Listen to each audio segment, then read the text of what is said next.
श्री गजानन महाराज भक्त विजय अध्याय 14. जय जयाजी मंगळेशा, तुझी कृपा परमेशा, झाली मजवर परेशा, म्हणून हे कार्य होत असे.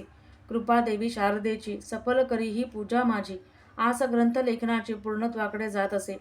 सखा सद्गुरु पाठीशी, असता मग चिंता कैसी, तोच प्रेरणा देई खाशी या कथा कथनाची. खर्डा नाम ग्रामात, त्या वराड प्रांतात, बंडू तात्या नामे भक्त, राहतो होता आनंदे. संसार तो करी नेटका, अतिथीस पूजे देखा, अन्न पाणी घाली मुखा, आल्या गेल्या आदरे. अतिथी धर्म पाळता पाळता, संसार प्रपंच करीत असता, संपूल गेले धन हरिते हाता, बसणे आले नशिबा. तेणे झाला दुःखी कष्टी, गहाण पडले घर नि शेती, ना प्रपंच ना परमार्थ हाती, एकही धड साधेना.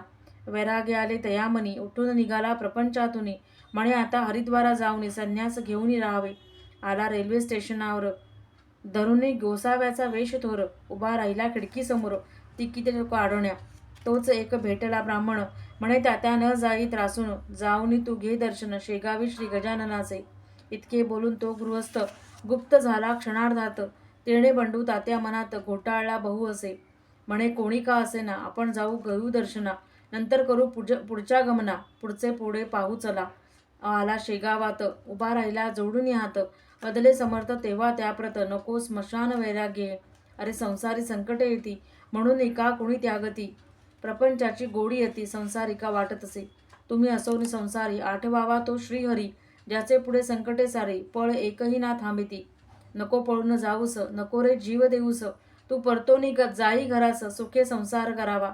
तू मांडलास ना संसार, कांताही केलीस सुंदर, तुझ्या पदरी पोरे सुकुमार, त्यांचा विचार करी बाप्पा. संसार असे कर्मयोग, तो साधावया चांग, हरिभक्तीची गाय दोहावी निशिदिनी. बाळा, तुझ्या मळ्यात एक बाभुळीचे झाड निश्चित, तेथे आहे म्हसोबा दैवत, खरे नाहे बंडू तात्या. त्याच म्हसोबाचे सन्निध्य धन आहे अगणित, 3 फूट जमिनीत खोदून पाही रात्रीला. जमीन खोदावी एकट्याने, नको सोबतीस अन्य कोणी, धन मिळेल ये तुझ लागोनी, घेऊन जा तुझ्या घरी. त्यातील थोडे थोडे कर्जदारा, देऊनी सावरी सारा पसारा, आणि उरलेले संसारा लावून या सुखी राहा. आता न करी कधी उधळण, येथून पुढे राही जपून, जोवरी धन तोवरी जन, याचा विचार करी नीट. महाराज जे जे काही बोलले, ते अवघे सत्य झाले. म्हसोबाजवळ धन सापडले बंडू तात्यास मळ्यात.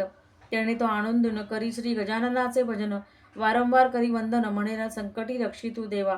पुढे येता शेगावात, तेणे वंदिले सद्गुरुनाथ, भंडारा केला मोठा तेथ, दान दक्षिणा देऊनी. काही समयास समर्थ समजाविती भक्तास, परी ते जैन ऐकती त्यास, अनुभव प्रचिती येत असे. ऐसेच एकदा 4 भक्त, चंद्रभान मारुती बजरंग बंकट, निघाले नर्मदा स्नानाप्रत. सोमवती अमावास्येला ते आग्रह करीती स्वामींना, स्वामी चलावे नर्मदा स्नाना. स्वामी म्हणती ना बाबा ना, मजला आग्रह करू नका. परी ते न ऐकती 4घे जण, म्हणती चलावे आपण. समर्थ म्हणती समजावून, वृथा हट्ट धरू नका. ऐसे उभयंता झाले बोलणे. आले सारे यात्रेकारणे, तेथे त्यांनी समर्थांनी दाखवली प्रचिती पहा. रस्ता नसे गर्दी फार, म्हणून नाव केली साचार. नर्मदेत नाव येता मध्यावर, आपटली एका खडकावरी. तेणे मोठा अपघात झाला, मोठे भोग पडले नावेला. अवसर मिळाला पाण्याला, नावे माझी शिरण्यास. तेणे घाबरले 4घे जण, म्हणती आता आले मरण. धरी ते झाले स्वामी चरण, वाचवती म्हणवी गुरुराया. आम्ही खरेच अपराधी, ऐकले नाही आपुले आधी, त्याचे फळ तत्काळ विधी, देती आम्ही आम्हाते. दयाळा येथून मात्र पुढे, आम्ही न वागू वेडे वाकुडे, आमची सर्व खोडे मोडे, क्षमा करी दयाळा. तेणे संतोष झाला स्वामीस, करती प्रार्थना नर्मदेस, माते पैलतीने आम्हास हात देई माऊली.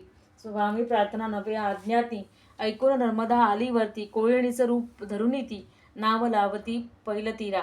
उघड झाला हा दृष्टांत, 4घे जण ते डोळ्या पाहत. स्वामी महिमा कळला अगाध, नम्र झाले चरणांसी. तेथून पुढे भक्तजन, कधी न मोडती स्वामी वचन. स्वामी आज्ञा मानिती प्रमाण, कदानिती उल्लंघती. ऐसेच काही दिवस गेले. सदाशिव मानवळे दर्शनास आले. जेव्हा स्वामी होते बसले शिष्यांसमेत भोजना. सदाशिव रंगनाथ वानवळे, शिष्य माधवनाथांचे भले, त्यांना पाहुणे समर्थन आनंदले. आठवण झाली बंधूंची, तोच अदृश्य रूपे माधवनाथ, आले तेथे भोजनाप्रत. परीने दिसती कोणाप्रतस, एका समर्था वाचुनी. माधवनाथ योगी प्रख्यात, नांदत होते माळव्यात. योगी भेटती योग्याप्रत, ऐसेच अदृश्य रूपाने. समर्थाने माधव शिष्याना होते बसवले भोजना. भोजन करुनी परताना दिला एक विडा हाती. हा विडा द्यावा माधवनाथा. जे भोजन करुनी गेले आता, त्यांचा विडा राहिला होता तो दिला तुमचे हाती. माधवनाव आले भोजना. परीने दिसले तेची कोण. आपला सद्गुरु आपणा दिसेना. भ्रमित झाले सदाशिव. परी ते मुखे काही न बोलले. वंदन करून स्वामीच निघाले. विडा शेगावीचा घेऊन भले परत आपल्या गुरुगृही. वानवळे आले आश्रमात. विडा दिला गुरूंचे हातात. आणि घडला जो वृत्तांत निवेदन तो केला. हात जोडणी करी ती प्रार्थना.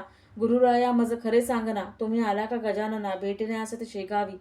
हा ऐकून शिष्याचा प्रश्न नाथ सांगती समजावून. गहन आरे योगज्ञान सत्यवाणी समर्थांची. तुम्हा जे कथिले गजाननाने त्यास असत्य काही न जाणे. आम्ही गेलो भेटी कारणे शेगावी त्या बंधूंच्या.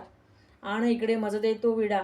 तुम्हा प्रसाद देतो थोडा. नका चालू अकलेचा घोडा. हे ज्ञान गुढ असे. भिन्न जरी का शरीरे दोन. परी आमचा एकच प्राण. ही खूण घ्या रे ओळखून. तरीच कळो येईल साधुसंत भेटीच्या त्या खुणा. केवळ कळती सुज्ञ जना. एरवी वाटे सामान्यांना. हा घटित चमत्कार संतास जाणा पती परमेश्वर. ते चालते बोलते ईश्वर. तुम्हा आम्हा हिता खातर अवतार घेती जगतात. त्या संतांस जाऊन शरण. सार्थकी लावा हो जीवन. ना तरी जन्म मृत्यू फिरणे लागे पुन्हा पुन्हा. संत कृपेचा मेघ वर्षता. सौख्य संपदा येते हाता. संशय मात्रे दूर राहता. नरोटीच ये हाती. म्हणून ही नम्र प्रार्थना. ओळखून त्या संत खुणा. शरण जावे लागे त्यांना. आत्महितार्थ मनुष्यासी. भक्तिभाव धरावा मनी. सदैव आठवा चक्रपाणी. जो करील जीव उद्धरणे. कनवाळू मायबाप. इति श्री गजानन महाराज भक्त विजय चतुर्दशोध्याय समाप्तः. श्री सिद्धयोगी गजानन महाराज की जय.